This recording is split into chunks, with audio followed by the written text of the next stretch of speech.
It is not correct to claim that there is no dignity for a prophet in his homeland. In fact, there is no genuine honor for a prophet, a saint, or any common person except within their homeland. This holds true when we contemplate dignity in terms of true glory, freedom of belonging, love, tranquility, and the consideration one feels among their family, lifelong acquaintances, and the streets of their youth. This, indeed, is the essence of one's homeland. Lest we forget.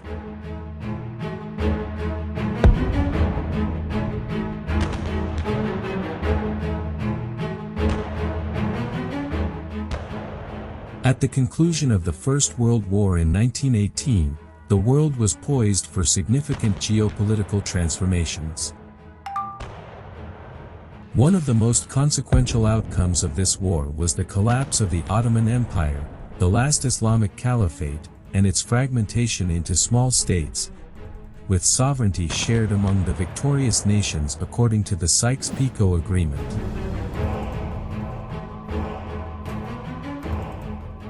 Lebanon was once allotted to France and placed under French guardianship in 1920.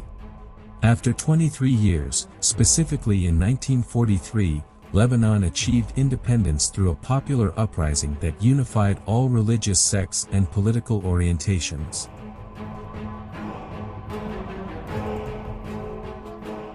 Bashir al-Khoury was elected as the first president of independent Lebanon, and together with the prime minister at that time, Riyad al-Sol, they established what became known as the National Pact, a verbal constitution that sought to preserve the significant sectarian diversity in Lebanon.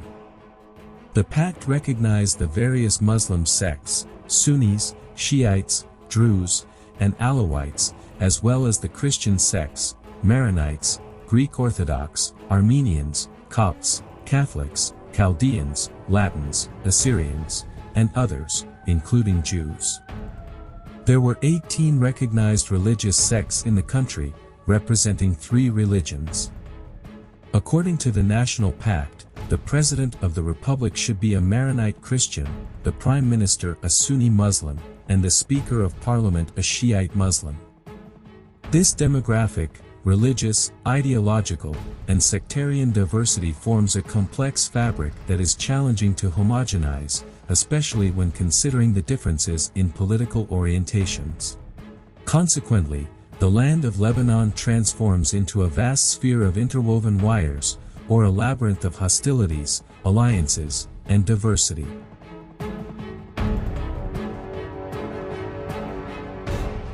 Although the National Pact was an unwritten verbal agreement, it ensured the unity and independence of Lebanon. The Muslims inclined towards joining Syria, while the Christians demanded foreign intervention.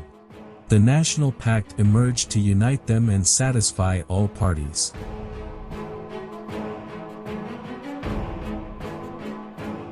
However, in 1952, the Lebanese people revolted against President Khoury, accusing him of corruption. He was forced to resign, and Kamil Shamoun was elected as his successor. This period witnessed significant political transformations worldwide. The Cold War was intensifying between the eastern and western camps. The free officers in Egypt revolted against King Farouk, leading to a shift from monarchy to a republic, reinvigorating the idea of Arab nationalism, which had both supporters and opponents.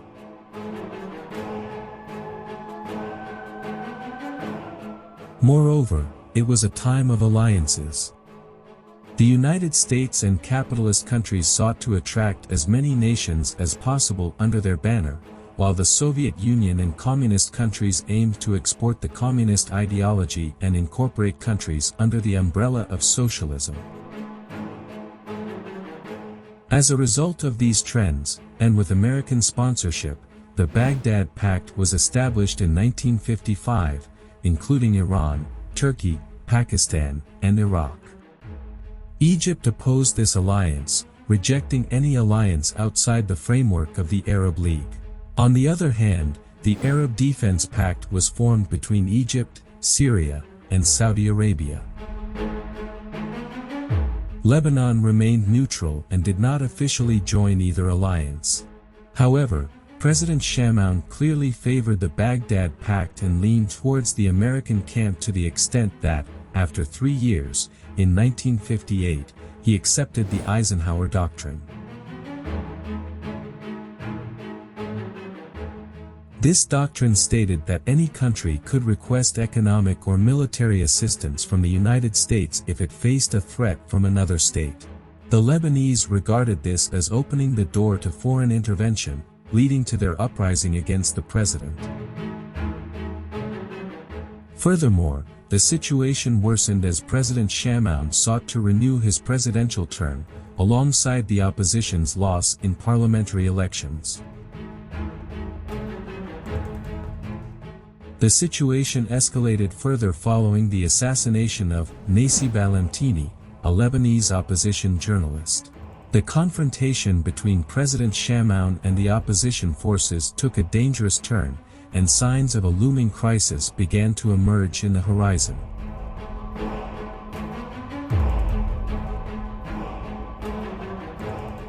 Two years ago, in July 1956, President Shamoun adamantly refused to sever diplomatic ties with the nations that had attacked Egypt during the tripartite aggression. The situation further escalated tensions with Egypt when Shamoun declared his proximity to the Baghdad Pact, a move perceived by Egyptian President Gamal Abdel Nasser as a threat to Arab nationalism. Subsequently, with the formation of the United Arab Republic between Egypt and Syria, Lebanese Muslims sought to join this unity, while Christians desired an alliance with Western powers. Armed disturbances erupted between the two factions, and the situation worsened when the Nationalist Officers Organization in Iraq successfully staged a coup against King Faisal II, and Brigadier General Najib al-Rubai assumed the presidency of the Iraqi Republic. Following the principles of Eisenhower, President Shamoun called upon Western nations to intervene in Lebanon to impose security, fearing a repetition of the Iraqi scenario. Consequently, American Marine forces landed on the Lebanese shores with the objective of protecting the pro-Western government of Kamal Shamoun. The specter of civil war loomed large, and signs of catastrophe emerged, fearing the fragmentation of the Lebanese army itself. However, the wisdom of the military leader at that time, Brigadier General Fouad Shihab, created a balance that defused the crisis and temporarily averted the impending danger that Lebanon faced. Brigadier General Shihab refused to align the army with one side against another, and enforced security to protect legitimacy and public facilities. Simultaneously, he safeguarded the opposition forces and their well-being, thus quelling the flames that had nearly consumed the nation, yet still smoldered beneath the surface. After the crisis of 1958, Lebanon became politically divided into two factions, the first, led by President Shamoun and consisting mainly of Christians, aligned with the West, while the second faction, predominantly composed of Muslim leaders and politicians, supported Arab unity and organized a formidable protest movement opposing the renewal of President Shamoun's term. The division deepened as the opposition armed itself on one side, and on the other, supporters of the president, notably the powerful and armed Lebanese Phalange Party, emerged.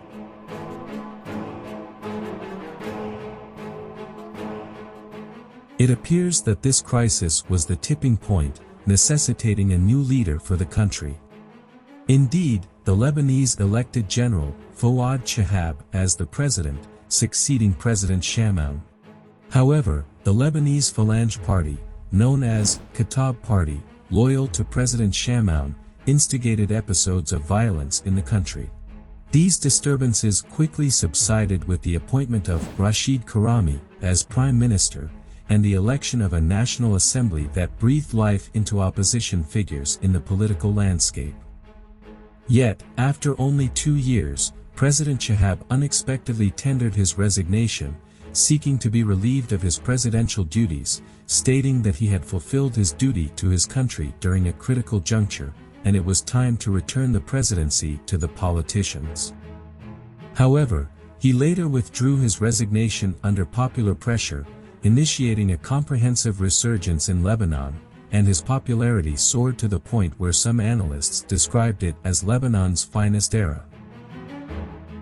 Nevertheless, after the conclusion of his term in 1964, President Shihab categorically rejected a constitutional amendment allowing him to run for a second term.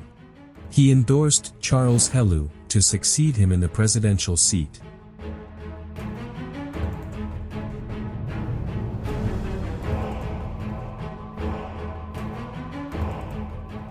In January of the same year, the Third Summit of the Arab League was convened with the aim of resolving disputes, fostering an Arab consensus, and rallying the nations of the world and their peoples to stand by the Arab nation in repelling the Israeli aggression.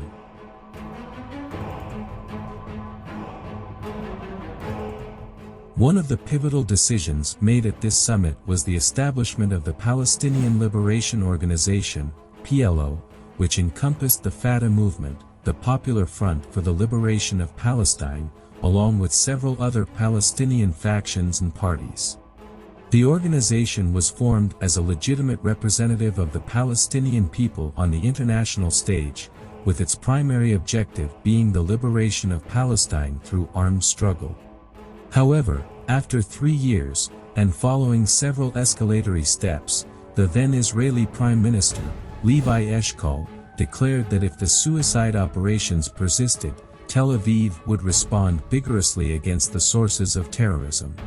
The chief of the Israeli Army Staff stated that if the Palestinian Fedayeen activity in the Galilee did not cease, the army would advance towards Damascus. A few months later, in June of 1967, the Zionists launched a comprehensive war against the Arabs, known as the June Defeat, or the 1967 Defeat, or 6 Days War, or the Epic of Shishat Hayamim. They occupied Egyptian Sinai, Syrian Golan Heights, and what remained of Palestine, Gaza and the West Bank.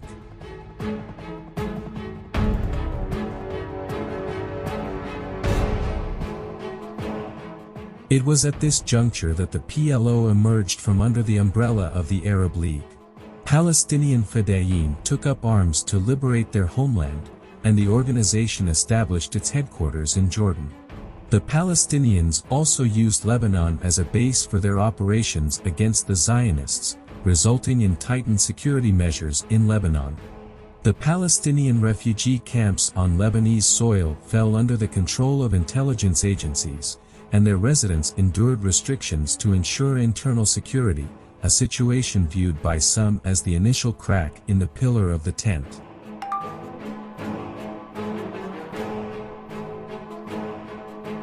As a result of the Palestinian Fedayeen operations launched from Lebanese territory, the Zionists initiated an attack on Beirut airport, ultimately destroying it. Despite this, the Lebanese populace stood in support of the Palestinians and endorsed their Fedayeen activities. Meanwhile, the grip of security under President Charles Helou tightened even further, to the extent that even Fawad Shihab, who had previously backed him for the presidency, expressed dissatisfaction with President Helou's rule, due to his deviation from the Shihabist approach, and political maneuvers aimed at reopening the path for traditional politicians to regain control of their spheres of influence. Internal turmoil and protests led by Kamal Jumblatt, the leader of the Lebanese Druze and founder of the Progressive Socialist Party, began demanding political and economic reforms. Due to the continuous pressure on the Palestinians, armed clashes erupted between the PLO and the Lebanese army in 1969, after the events of the Cold River, Nahr al-Bared. Following these events, Prime Minister Rashid Karami resigned, leading Egyptian President Gamal Abdel Nasser to mediate a resolution, known as the Cairo Agreement.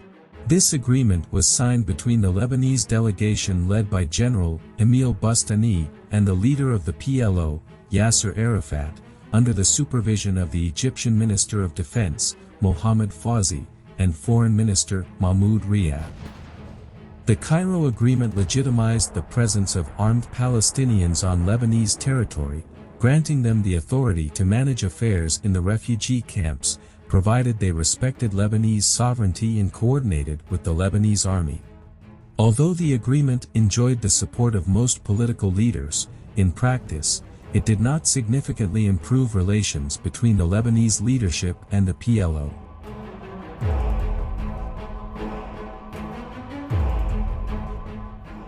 According to some analysts, it remained a mere paper document until it was completely nullified by President Amin Gemayel in 1987, despite Yasser Arafat's declaration of his commitment to the agreement.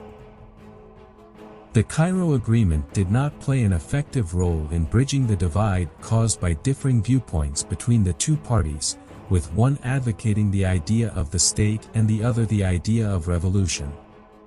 Furthermore, Lebanon was a supporting state in the Arab-Israeli conflict, but the agreement was one of the steps that transformed Lebanon into a confrontational state, to the extent that the leaders of the Zionist entity at that time declared it a violation of the ceasefire established between them and Lebanon in 1949.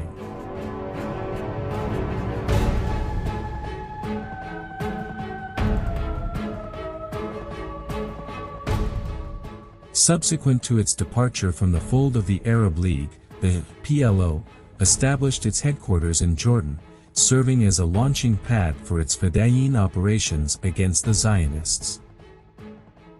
In 1968, the Israeli military sought to occupy the Jordan River for strategic reasons, prompting the Jordanian army to form an alliance with the PLO fighters to repel this aggression. A significant battle unfolded in a border village within Jordan, known as the Village of Dignity, where the Jordanian army and Palestinian Fedayeen achieved a resounding victory, compelling the Israelis to withdraw completely. During this period, the war of attrition was in full swing, with relentless Egyptian Fedayeen operations along the Suez Canal. The Battle of Dignity aimed to cement the concept of Fedayeen resistance and assert the Palestinian presence east of the Jordan River.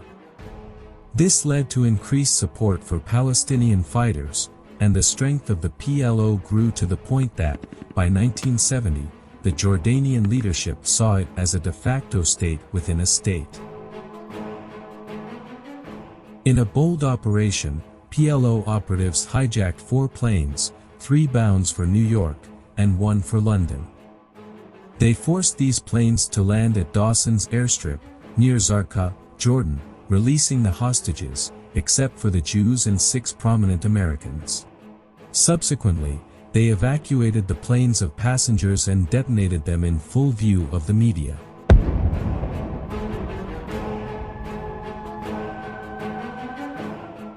This operation nearly provoked a U.S. military response against Jordan, which appeared helpless in protecting its sovereignty. King Hussein found himself cornered due to the presence of the PLO. Consequently, the Jordanian army besieged cities where Palestinian resistance was concentrated, including Amman and Irbid, and bombarded the refugee camps with heavy artillery. Egyptian President Gamal Abdel Nasser intervened between the parties to prevent a regional war. He called for an emergency Arab summit and mediated a reconciliation between the Jordanians and Palestinians in Cairo. However, after the summit's conclusion, President Nasser suffered a heart attack and passed away on September 28, 1970.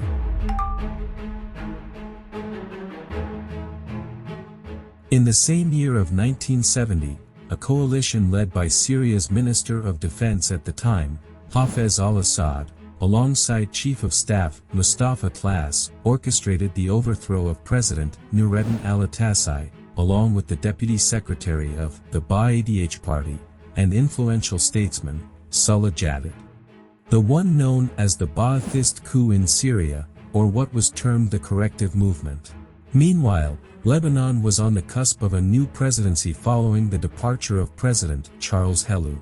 Suleiman Frangi assumed this role. A curious twist of fate saw him ascend to the presidential seat by a mere single vote, a vote cast by Kamal Jumblatt, who tipped the scales in favor of Frangi over his competitor, Elias Sarkis. In the year 1972, the official headquarters of the PLO was relocated to Lebanon. This same year witnessed the Israeli occupation of southern Lebanon, giving way to a series of targeted assassinations through parcel bombs, a lethal tactic employed by both Palestinians and Zionists. It was during this period that the prominent intellectual and spokesman for the Popular Front for the Liberation of Palestine, Ghassan Kanafani, fell victim to an assassination. In the subsequent year, 1973, Israeli special forces executed an armed assault in the Lebanese capital. This operation resulted in the deaths of 3 leaders of the PLO, and the detonation of the headquarters of the Democratic Front for the Liberation of Palestine.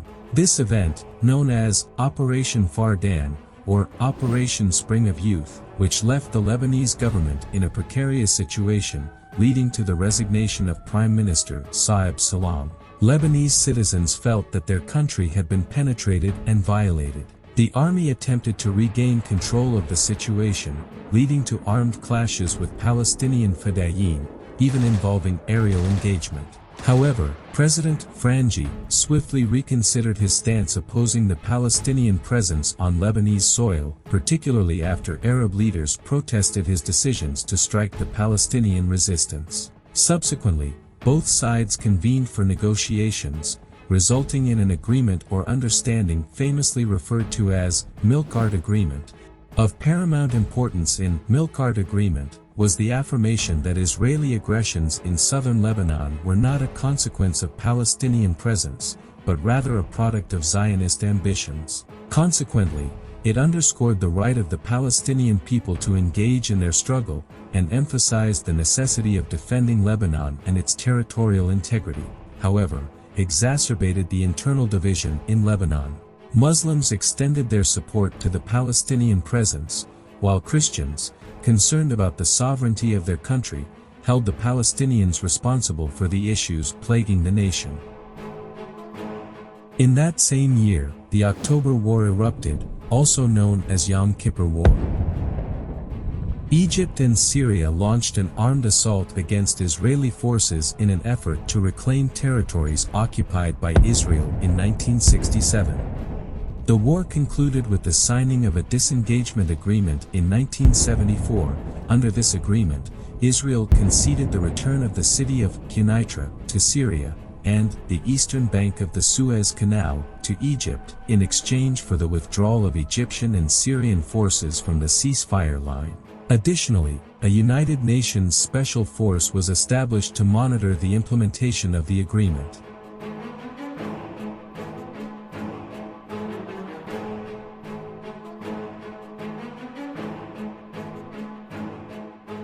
The Palestinians and their Muslim supporters in Lebanon emerged as an armed force of considerable reckoning. Simultaneously, Lebanese Christian right-wing factions, particularly Kataib Party, and those opposing Palestinian presence, abstained from arming and military training, relying instead on the Lebanese army. The Muslims initiated a wave of protests and demonstrations, demanding political reforms, including the abolition of sectarian politics and equal representation in the parliament between Muslims and Christians. These demands were met with opposition from Maronite Christian leaders. During the summer of 1974, militias affiliated with Kataib Party clashed with Palestinian resistance factions near the Tel al-Zadar refugee camp. This confrontation foreshadowed a dangerous escalation that occurred in February of the following year in the city of Sidon. At that time, fishermen protested against the Lebanese government's decision to grant fishing rights along the Lebanese coast to a private company. The army was deployed in the city, resulting in violent clashes and fatalities. This, in turn, escalated protests not only in Sidon, but also in Beirut. A few months later, in April 1975, as he was exiting a church in the predominantly Christian suburb of Ain al-Rumana, Pierre Gemayel, the leader of the Lebanese Kataib Party, fell victim to a gunfire attack that claimed 2 lives. The Palestinians were accused of being behind the incident. In retaliation, militants from Kataib Party intercepted a bus headed for Tel al-Zadar camp, carrying members of the PLO. They opened fire on the passengers, killing 27 of them. That same night, clashes erupted between Palestinians and Christians. Pierre Gemayel, leader of Kataib Party, denied responsibility for the bus attack, while Kamal Jumblatt, leader of Lebanese National Movement, held him responsible for the incident. Jumblatt declared his alignment with the Palestinians, and the conflict expanded to other areas in Lebanon. Attempts at reconciliation failed to quell the violence, leading to the resignation of ministers from both sides. The nation found itself on the precipice of conflicts and wars that would rage for a duration of 15 years.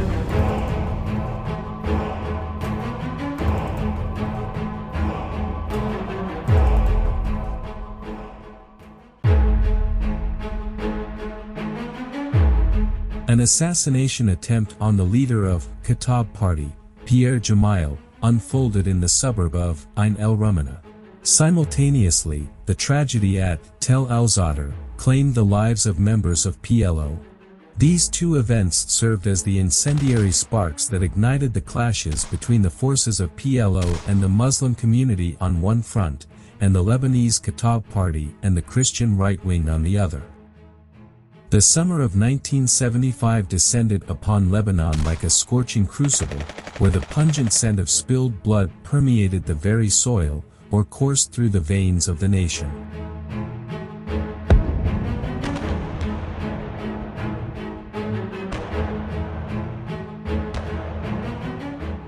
A month following the events in Ain el-Rumana, Prime Minister Rashid al-Sul tendered his resignation.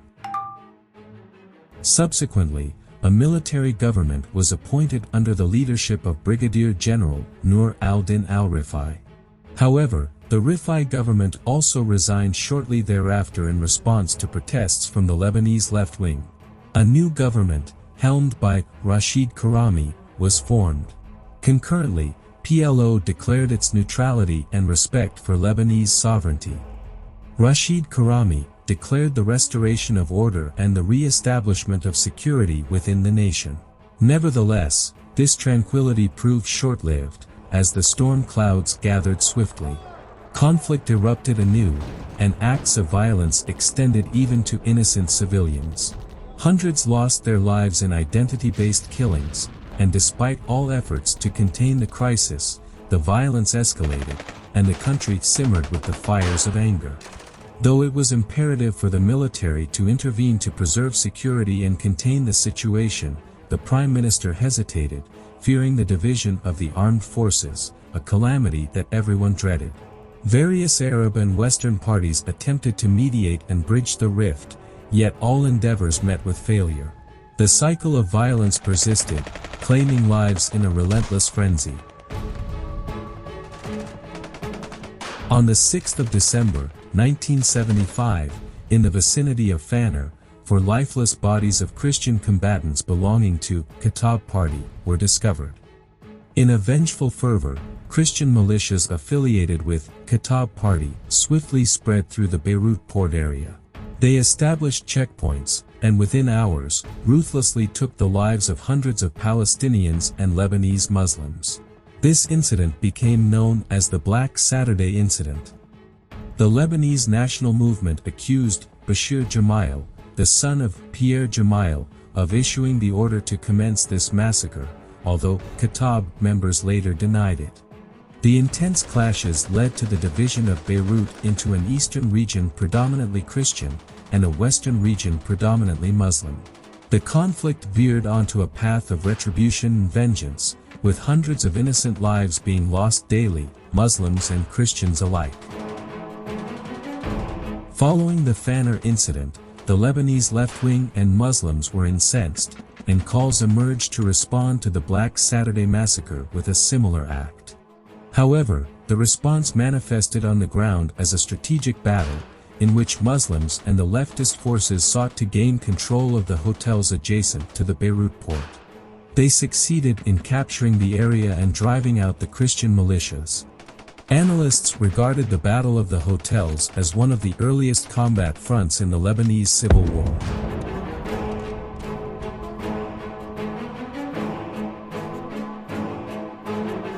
The year 1976 commenced with ferocious battles, in which leftist and Muslim forces achieved distinct victories over the militias of the Khattab Party and the Christian right wing.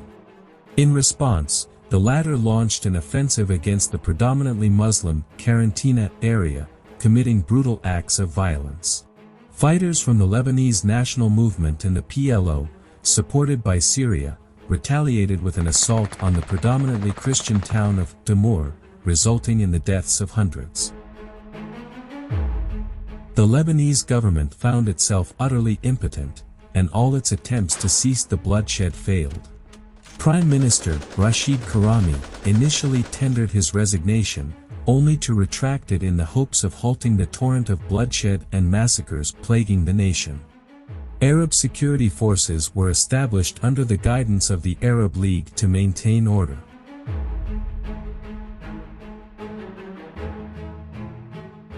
Earlier, before the fall of Damour, former President Kamal attempted to secure the support of the army.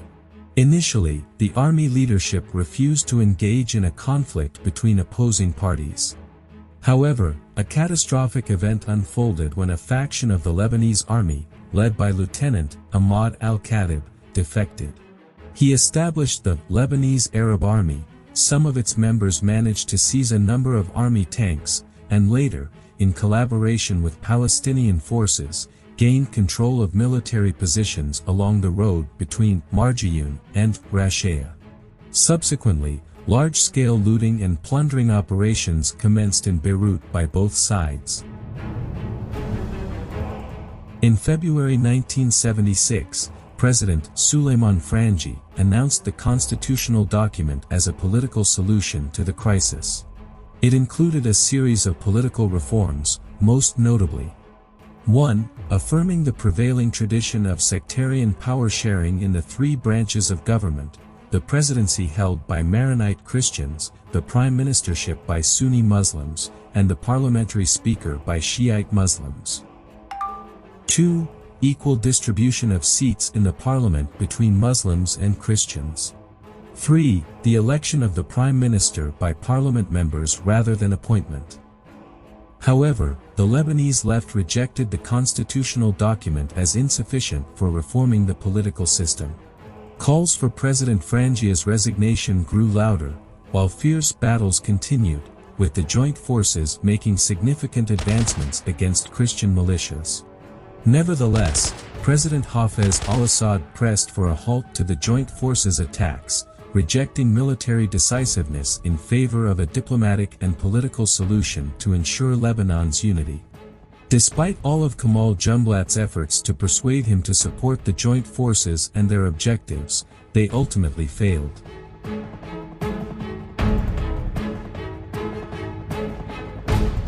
Meanwhile, the Khattab Party in the Lebanese right wing had begun receiving direct support from Israel following discussions between Yitzhak Rabin, former President Camille Chamoun, and Pierre Gemayel.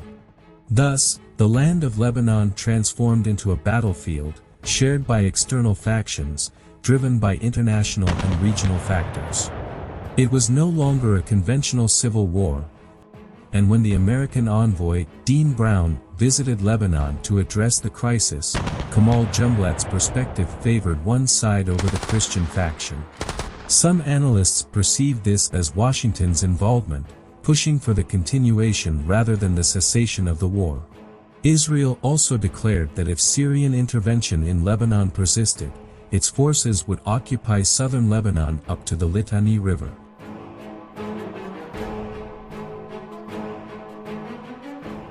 During that period, a significant shift occurred in the course of the war. The Syrian army began to align with the Christian Lebanese right wing, and together they agreed to nominate a new candidate for the presidency, Elias Sarkis. In contrast, Kamal Jumblatt and the Lebanese national movement rejected the Syrian candidate and supported another nominee, Raymond Ed, whose views aligned with the national movement and the Lebanese left. Their primary concern was the need for political system reforms and the cessation of Syrian interference. The national movement called for postponing the elections, but they proceeded despite the National Front's boycott. Sarkis was elected president with support from Yasser Arafat as well. All attempts at reconciliation between Syria and the national movement failed. On June 1, 1976, the Syrian army entered Lebanese territory to halt the advance of the joint forces, following a request from Christian right-wing leaders. In response, the national movement and the Palestinians rose up against Syrian forces, describing the Syrian intervention as an assault on Lebanese sovereignty. Some analysts mentioned that President Assad's decision to intervene was to embrace the Christian right wing and prevent them from aligning with Israel. However, this goal came at the expense of the Lebanese left and Muslims, sparking conflict among former allies. The United States and the United Kingdom began evacuating their citizens after the assassination of the American ambassador in Lebanon. Simultaneously, the Christian right-wing forces, in cooperation with Syrian forces, tightened the siege around the Tel al-Zadr camp. Palestinian forces continued to resist the encirclement until the camp fell, resulting in massacres and an estimated 2,000 casualties. Syrian forces continued their advance towards Beirut, while the Christian Lebanese forces made progress. On the other hand, Palestinian and Lebanese leftist forces were retreating under immense pressure. A mini-Arab summit was convened in Riyadh for reconciliation among the Arab brethren. Kamal Jumblatt, however, continued to describe the Syrian intervention in Lebanon as an occupation and called for its withdrawal. In the Arab summit held in Cairo, an Arab deterrent force was formed to halt Syrian overreach in Lebanon. Deterrent forces were deployed in Beirut, while in the south, cooperation between the Christian right wing and Israeli forces was evident in preventing Palestinian presence in that strategically important region. The situation appeared to calm somewhat, leading some to believe that the war had ended. They dubbed it the 2 Years' War, but they were not aware that it was merely the beginning, not the end.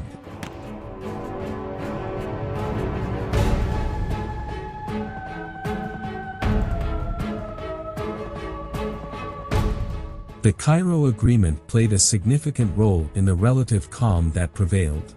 Its implementation effectively marked the end of the war for the Khattab Party and the Christian right wing. They emphasized the need to liberate Lebanese territories and redistribute the Palestinian residents in Lebanon to Arab countries. Bashir Gemayel warned that fighting would resume if the Cairo Agreement was not implemented. On March 16, 1977, Kamal Jumblatt, the leader of the national movement, was assassinated in the Shuf Mountains. His murder remained a mystery, although accusations pointed to Syrian President Hafez al-Assad. The Druze community erupted in anger over the killing of their leader, resulting in the deaths of around 200 Christians in the Shuf area. Walid Jumblatt assumed his father's role in leading the Druze community and the Progressive Socialist Party. The situation quickly deteriorated, and renewed fighting broke out between the Palestinians and the Christian right wing in southern Lebanon. A new shift in Syrian policy occurred, with Syrian forces aligning themselves with Palestinian resistance forces. This shift was due to the clear alignment between the Christian right wing and Israeli forces. The Christian right wing, represented by the Lebanese Front, consisted of several armed militias. The most important ones included Khattab militia, led by Bashir Gemayel, son of Pierre Gemayel, the Marada militia, led by Tony Frangi, son of President Suleiman Frangi, and the Tigers Militia, the military wing of the Free National Movement led by Dani Shamoun, son of Kamal Shamoun. Additionally, there were the Tanzim Militia and the Guardians of the Cedars Militia. After the Battle of Tel al-Zadar, tensions rose among the leaders of the Lebanese front. On June 13, 1978, units of the Lebanese forces, a party led by Bashir Gemayel, launched an attack on the town of Aden. Samir Gigi led the assault with the intention of kidnapping Tony Frangi, resulting from the killing of Joud al-Baya, a prominent Kitab member. However, armed clashes ensued, culminating in the Aden massacre, where Tony Frangi, his wife, his daughter, and over 30 of his supporters were killed. On July 7, the Kitab forces, led by Eli Hobika, launched an attack on the positions of the Tigers Militia in Ashrafi, Matan, Kizarwan, and Gemayel. This event became known as the Sabra massacre, where 83 members of the Tigers Battalion were killed. Dani Shamoun fled to West Beirut, seeking refuge among the Muslims he had previously fought against. By the summer of 1980, Bashir Gemayel had become the sole leader of the Lebanese front, and the only authority in East Beirut after eliminating the Maratha and Tigers militias.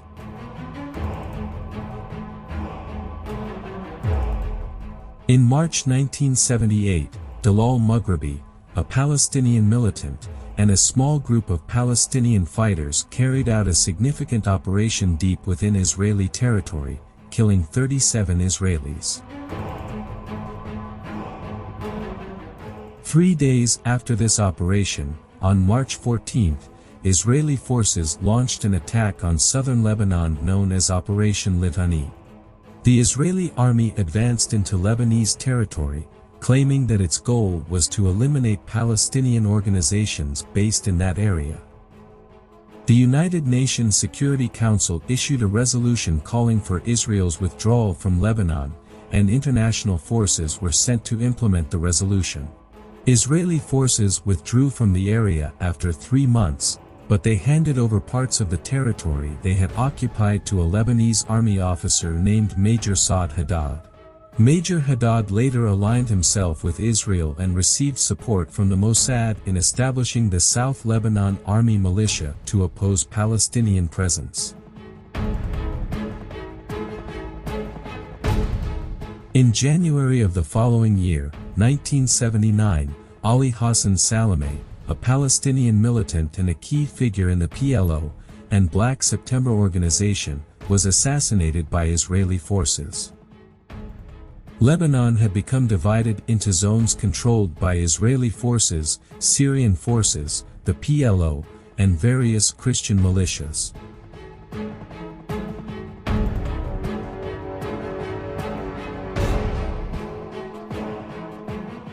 Syria considered the Bekaa Valley, especially the predominantly Christian city of Zahle, to be of strategic importance due to its proximity to the Syrian border and its potential use as a route for Israeli forces to approach Damascus. Syrian forces began tightening the noose around Zahle, which was held by Christian militias.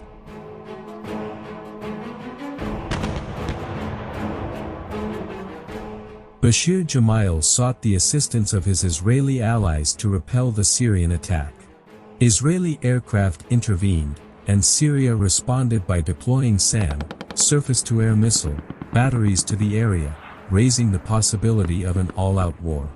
However, President Hafez al-Assad stated that Syrian forces were present in Lebanon to stop the civil war.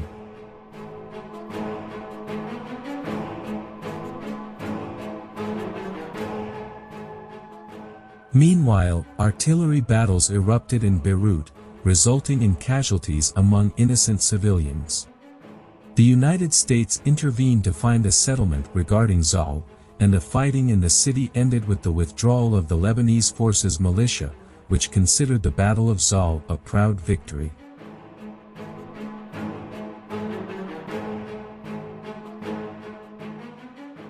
Lebanese forces troops were deployed to maintain security in the area. In the southern region of Lebanon, artillery clashes erupted between the forces of the Liberation Organization and the Israeli army. The organization's response was notably prudent to the extent that the United States intervened upon Israel's request for a ceasefire, a move perceived by the Liberation Organization as a triumph over the Zionists.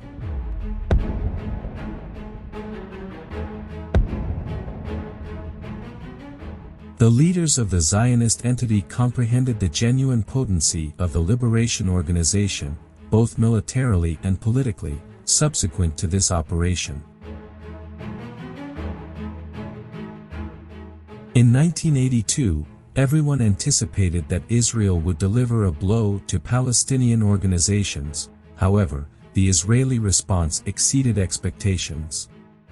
On the 4th of June 1982, Israeli aircraft bombarded the city of Sidon, as well as the villages of Nabatai, Damor, and the strategically significant Shikif Castle, as a prelude to a comprehensive invasion.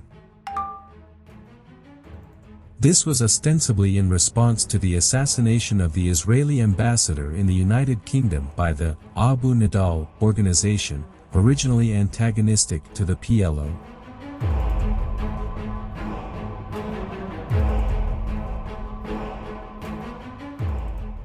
Two days later, the Israeli army entered Lebanon with 1,100 tanks, 4,000 armored vehicles, and 90,000 soldiers. The Palestinians in the south endeavored to repel this invasion, displaying remarkable valor in an unequal battle, reminiscent of the forces that faced Israel in Egypt and Syria during the 1973 war. The operation was led by Ariel Sharon, the Israeli Minister of Defense at the time, who declared that the reason was to push the PLO and Katyusha rockets 40 kilometers away from Israel's borders. However, Israeli forces advanced toward the capital, Beirut, encountering fierce resistance from Palestinian refugee camps. Consequently, the Israeli army destroyed these Palestinian camps and occupied southern Lebanon. The Syrian army managed to halt the Israeli advance and fought fiercely in the Bekaa Valley, inflicting substantial losses upon the Israeli forces. Nonetheless, Syria swiftly entered into a ceasefire agreement and withdrew from the equation just 5 days after the commencement of hostilities between it and the Israeli army. The latter, meanwhile, captured Sidon, Tyre, and Damor, the strongholds of the Liberation Organization, and began advancing towards the main road between Beirut and Damascus, breaching the Shuf region situated in the southern part of the Lebanese mountains. On the 9th of June in the year 1982, the Israeli army reached the outskirts of Beirut and bombarded West Beirut. The Israeli Air Force successfully obliterated Syrian anti-aircraft positions, in addition to downing a Syrian MiG-21 fighter in a massive aerial engagement over the skies of Beirut. On the 14th day of the same month, the Israeli army entered East Beirut, predominantly inhabited by Christians, and besieged West Beirut, which served as the primary stronghold for the PLO. In early July, the Israeli army cut off the supply of food and water to the area. However, the forces of the Liberation Organization, along with Lebanese and Syrian forces, steadfastly defended the city. The Israeli army was unable to breach it from the south, via the Kalda region. Most of the population evacuated West Beirut, and the Palestinian leadership began contemplating withdrawal from the capital as some Lebanese voices called for their departure to avert further destruction and bloodshed.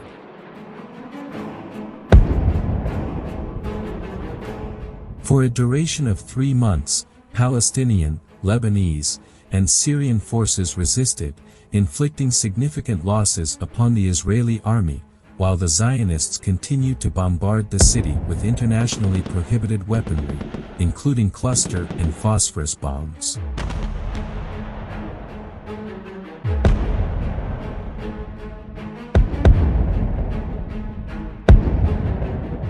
On the 12th of August, the Israeli Air Force conducted the most ferocious and sustained aerial, naval, and artillery bombardment of Beirut, lasting for 10 continuous hours.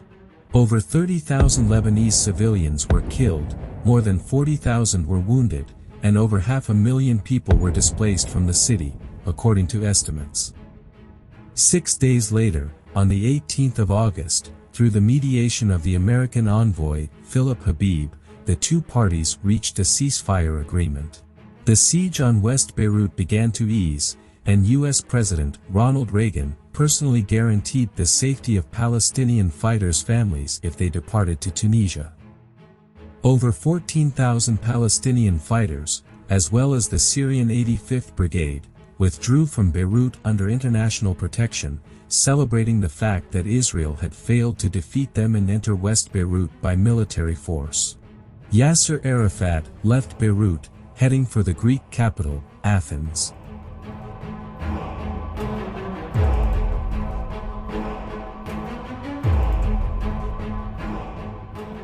Earlier, the National Rescue Council was formed at the behest of President Sarkis with the aim of mitigating the escalation of armed confrontation between Israel and the PLO. The council comprised leaders of Lebanon's major sects, including Nabi Berri, the head of the Amal movement, Walid Jumblatt, the Druze leader and head of the Progressive Socialist Party, and Bashir Gemayel, the commander of the Lebanese Phalanges Party, who at that time was a potential candidate for the presidency. Perhaps for this reason, his forces did not participate in the battle alongside Israeli forces, as they had promised. However, the National Rescue Council failed to achieve any tangible results.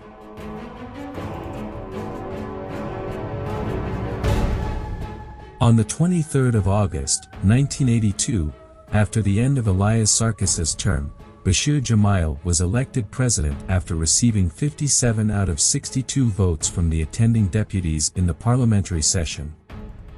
Israeli forces were positioned outside the council headquarters, leading his opponents to describe him as the president on the Israeli tank.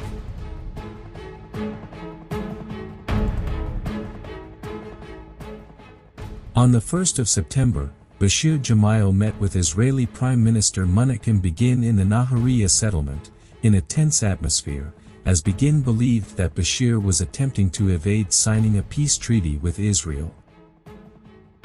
A few days later, Sharon visited him at his residence in Bikfaya in an attempt to ease the tension.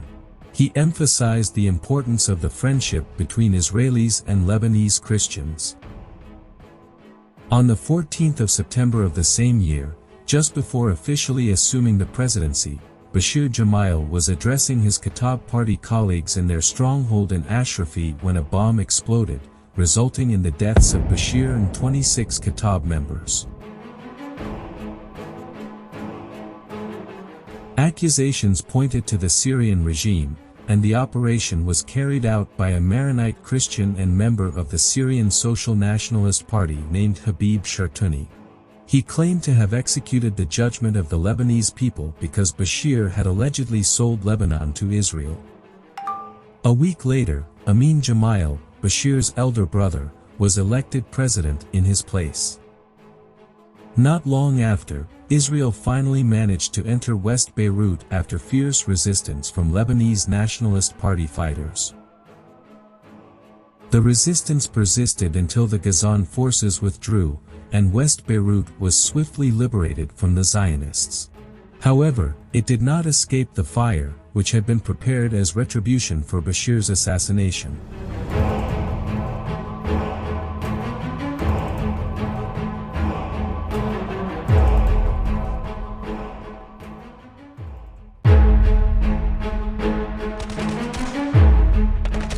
The Lebanese people resisted Israeli occupation in Beirut with bravery, until the Israeli army quickly withdrew after their hopes were dashed following the assassination of their ally Bashir Gemayel. His killing on September 14, 1982, just before officially assuming the presidency, ignited a desire for revenge among the Lebanese right-wing and Christian militias. And the smell of blood began to fill the air.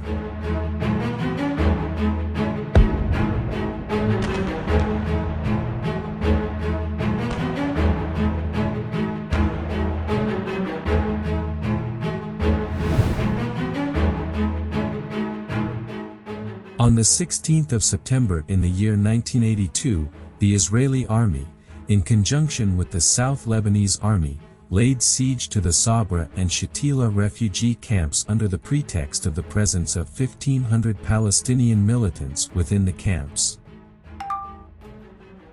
This facilitated the mission of 3 armed units from the Lebanese Phalange militia led by Eli Hobika to enter the camps. They ruthlessly perpetrated a massacre upon the inhabitants for a full 2 days, showing no mercy to children, women, and the elderly. Meanwhile, the Israeli army tightened its control over the entrances and exits of the camps, illuminating the night sky with spotlights to guide the Christian militia members and prohibiting journalists from entering until after the massacre had concluded, ensuring the world would awaken to one of the most horrific atrocities in modern times. The estimates of the number of Palestinians who fell victim to this massacre vary, ranging between 740 to 3,500. It is worth noting that the French journalist Alain Menargues mentioned in his book Secrets of the Lebanese War, that the Sabra and Shatila massacre had been premeditated prior to the assassination of Bashir Gemayel. He claimed that there was a plan for bulldozers to raze the camp, transforming it into a Lebanese national zoo, in his words. The Arab response to the massacre followed the usual pattern of condemnation and denouncement. In Israel, a commission of inquiry was established, headed by the President of the Supreme Court, Isaac Kahan, and thus became known as the Kahan Commission. The committee announced its findings in February of the following year, 1983, and criticized Prime Minister Menachem Begin, Defense Minister Ariel Sharon, Foreign Minister Yitzhak Shamir, and Chief of Staff Raphael Eitan. Following the Sabra and Shatila massacre, Israeli forces withdrew from Beirut, and multinational forces quickly returned to Lebanon. The Lebanese army was deployed throughout the city, which President Amin Gemayel declared as an open city. Despite the people's warm reception of the army, its personnel, along with intelligence operatives, initiated a wave of arrests in West Beirut, which aroused the citizens' discontent. Meanwhile, the United States sought to broker a peace treaty between Lebanon and Israel. On the 17th of May in the year 1983, President Amin Gemayel signed an agreement with Israel, stipulating Israel's withdrawal from Lebanon, contingent upon the simultaneous withdrawal of Syrian forces. However, Lebanese Muslims rejected the agreement, viewing it as Israel's attempt to establish permanent control over southern Lebanon. They considered Amin Gemayel a traitor for signing a surrender agreement rather than a peace treaty.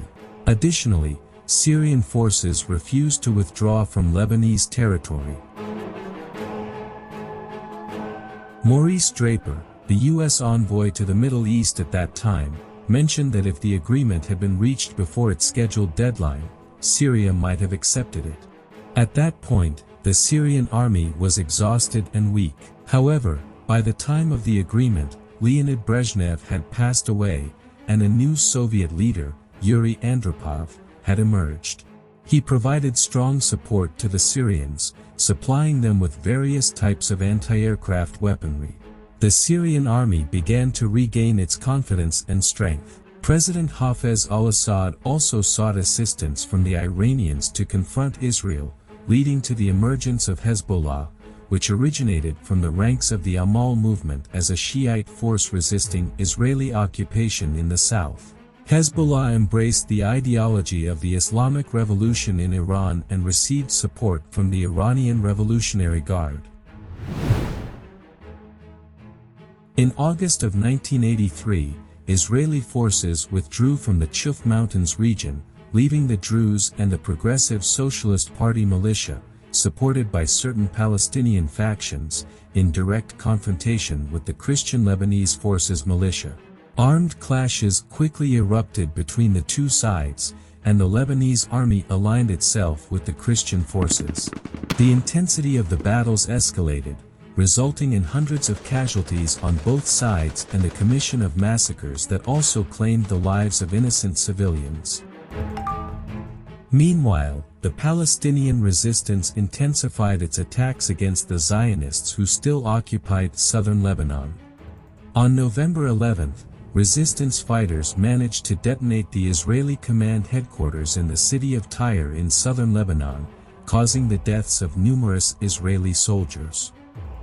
Several attacks were also carried out against American targets, including a suicide bombing targeting the U.S. Embassy in Beirut and a suicide attack on the American and French military barracks, which led to the deaths of 241 American soldiers and 58 French soldiers. Before the end of the year, Druze leader and head of the Progressive Socialist Party, Walid Jumblatt, survived an assassination attempt and accused President Amin Gemayel of being responsible for the attempt. The battles in the mountains concluded with the defeat of the Lebanese forces and the withdrawal of Christian fighters to the town of Deir al-Qamar and then to East Beirut. Analysts considered the mountain war one of the fiercest chapters of the Lebanese civil war and one of the factors contributing to the failure of the May 17th Agreement.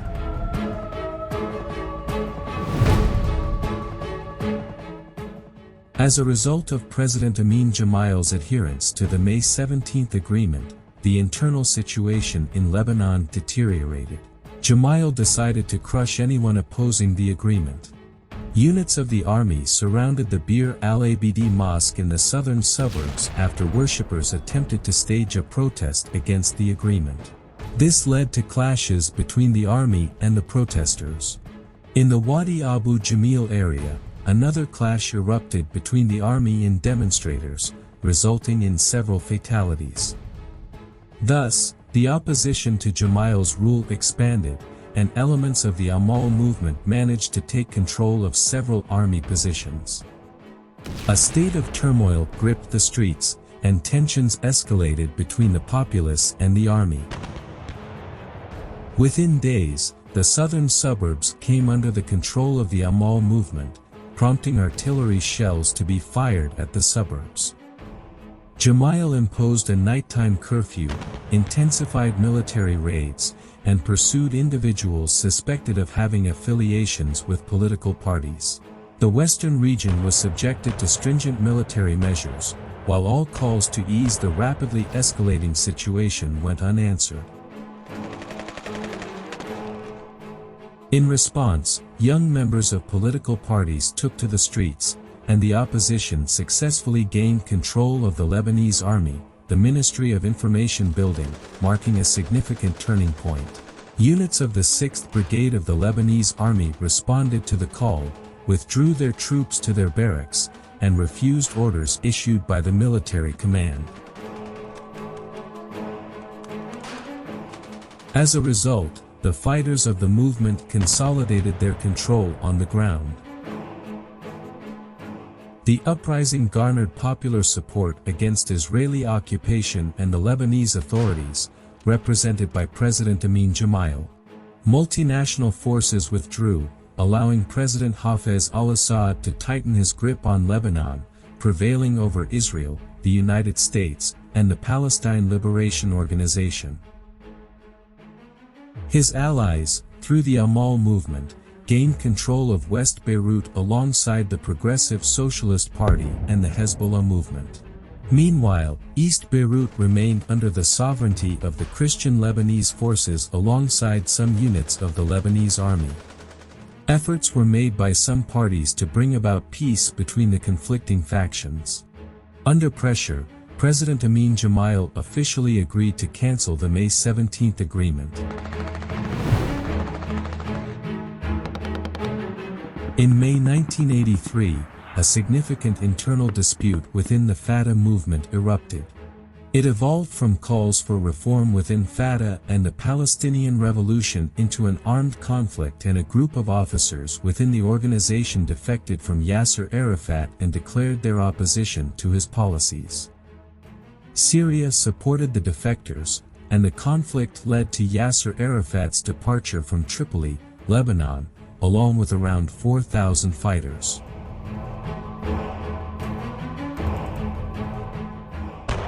However, He returned to Tripoli once more in an attempt to regain control within the organization.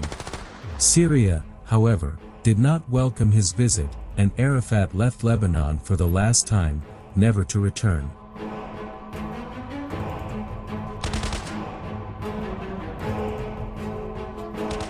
After the withdrawal of the multinational forces from Beirut, in April 1985, with support from Syria, the Shiite Amal movement and the Druze Progressive Socialist Party attacked the Marabouan organization, loyal to Arafat. The organization was crushed and completely eliminated within 4 hours. In the following month, May 1985, also with Syrian support and indirect assistance from Israel, the Amal movement attacked Palestinian Fatah fighters with the aim of taking control of the Sabra and Shatila refugee camps, as well as the Burj al-Barajna camps in Beirut. The 6th Infantry Brigade of the Lebanese Army, the 78th Infantry Battalion loyal to General Michel Aoun, participated in the assault. Faced with a force 5 times larger than their own, the camps were destroyed and reduced to ruins. The Progressive Socialist Party did not engage in combat against the Palestinian Liberation Organization but, on the contrary, its militias clashed with the Amal movement in West Beirut when some of its members attempted to remove the Lebanese flag from certain government buildings and replace it with the party's flag.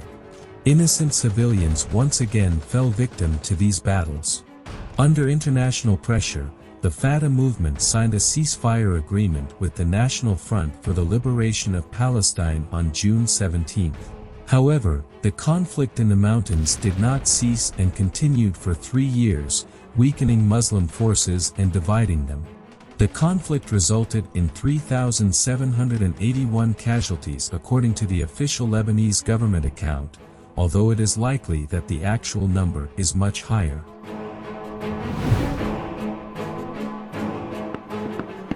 In the waning months of 1984, the Syrian regime endeavored to mediate among the conflicting parties, culminating in an accord among the 3 Lebanese factions, the Shiite Amal movement, the Progressive Socialist Party led by Walid Jumblatt, and the Christian Lebanese forces.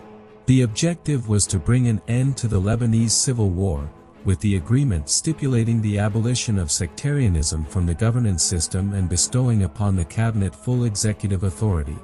The accord was inked on the 28th of December 1985, with Nabi Berri representing the Amal movement, Walid Jumblatt representing the Progressive Party and the Druze community, and Eli Hobika standing for the Christian militias. Nevertheless, some politicians and Christian religious figures opposed the accord due to its provision allowing for the presence of Syrian military forces to maintain peace in Lebanon, thereby granting Syria considerable influence over Lebanese affairs. A schism emerged within the Christian Lebanese forces leadership regarding the agreement, with Eli Hobika in favor, whereas Samir Gigi, the chief of staff of the Lebanese forces, opposed it. This dispute escalated into an armed conflict in January 1986, resulting in the defeat of Samir Gigi's forces against Eli Hobika's troops, who attempted to return to East Beirut but failed. Alliances within the Christian Lebanese forces subsequently shifted, leading to the failure of the trilateral agreement.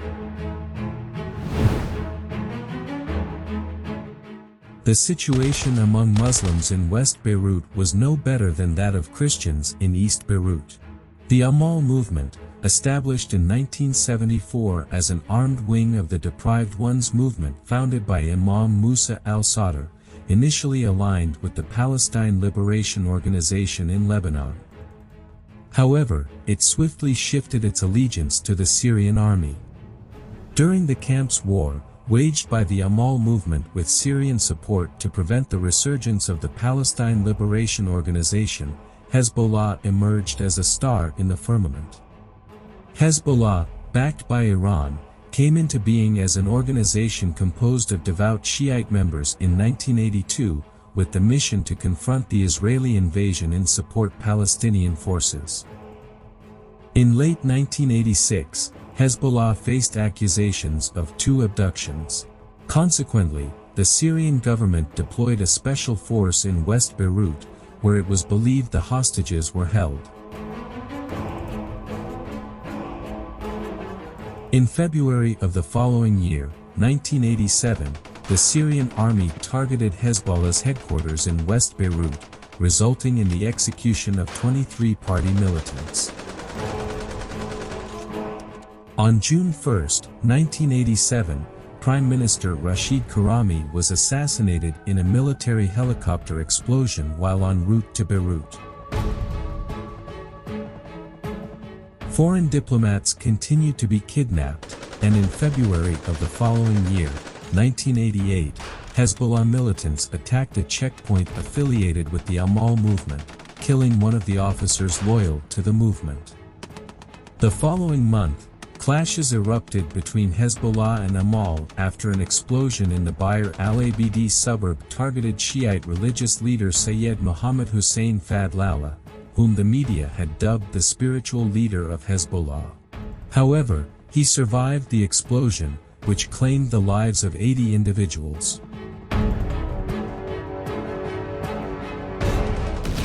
Armed conflict between Hezbollah and Amal engulfed West Beirut, prompting Syrian forces to enter to maintain security. The Syrian army deployed across the southern suburbs, but the conflict persisted in the south and various parts of Lebanon, culminating in what became known as the Fraternal War, a struggle that endured until the conclusion of the Lebanese Civil War.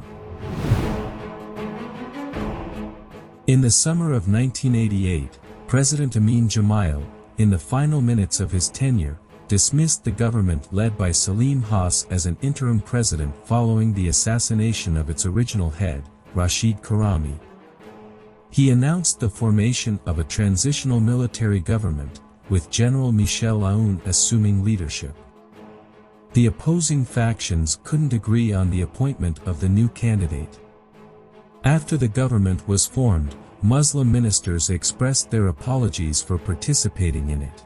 Salim Haas rejected his dismissal, considering it illegitimate and a breach of the National Covenant, which stipulated that the Prime Minister should be a Sunni Muslim, not a Christian. This led to the existence of 2 concurrent governments, the first, led by Salim Haas in West Beirut, with a Muslim majority, and the second, under the presidency of Michel Aoun in East Beirut, with a Christian majority. Thus, the country slid into a perilous spiral of discord, left without a president, with executive power divided between 2 governments.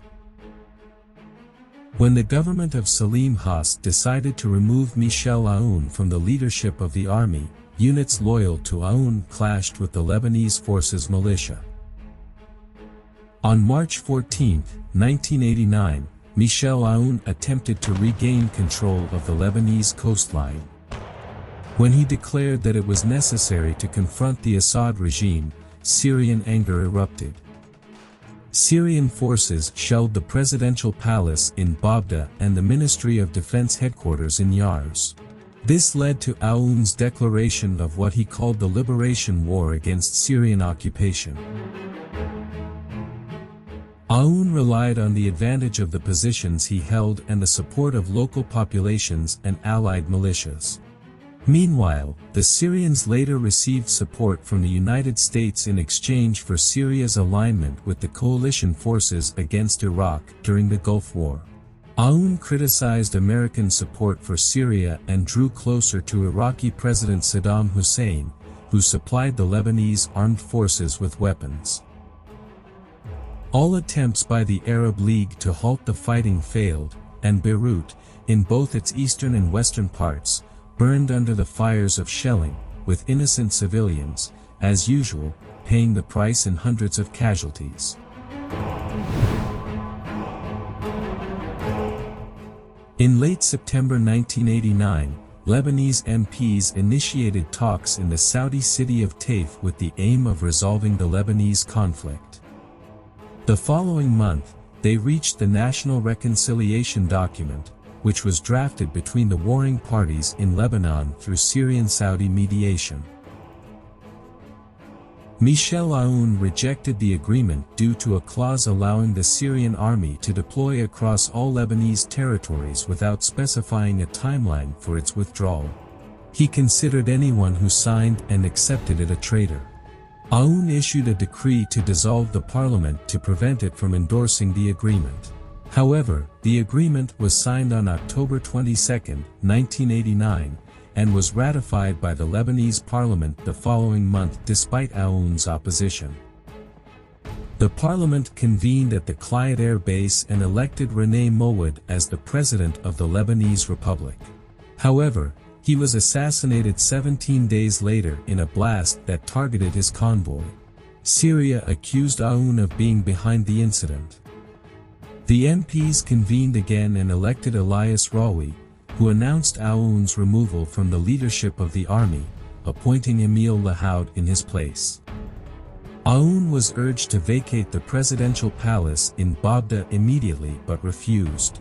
Lebanese citizens then gathered at the presidential palace and declared their sit-in, naming it the People's Palace. Over time, the relationship between the army and the Lebanese forces became increasingly strained, especially after the Lebanese forces leader, Samir Gigi, agreed to the Taif Agreement. In late December 1989, Michel Aoun prepared for a major battle later referred to as the War of Abrogation. This conflict arose from accusations by Samir Gigi that Michel Aoun was attempting to dismantle his forces. In January 1990, the Lebanese army launched an assault on the Qamar al-Askariya military school in Ain el-Rumana, which belonged to the Lebanese forces. They captured it, leading to clashes between the Lebanese army units under Michel Aoun's command and the Lebanese forces' militia. The battle raged on for 6 months, resulting in the weakening of Christian forces. The Syrian army entered East Beirut for the first time. Michel Aoun found no support from anyone except for Iraqi President Saddam Hussein, who had invaded Kuwait on August 8, 1990. This invasion damaged his government, and Michel Aoun lost his last ally. On October 13, 1990, the Syrian army took control of all the territories held by the Lebanese army and besieged Michel Aoun in the presidential palace in Babda. He was asked to move to the French embassy to declare his surrender. He indeed moved and announced his surrender via the radio, urging the Lebanese army to take orders from the new army commander, General Emile Lahoud. With Michel Aoun's surrender and his forces, the Lebanese civil war that had ravaged Lebanon for 15 years officially came to an end. It had resulted in over 150,000 casualties, mostly innocent civilians, along with hundreds of thousands of wounded, orphans, widows, and disabled individuals. Everyone emerged from it as losers, serving as a lesson to never forget the horrors of war.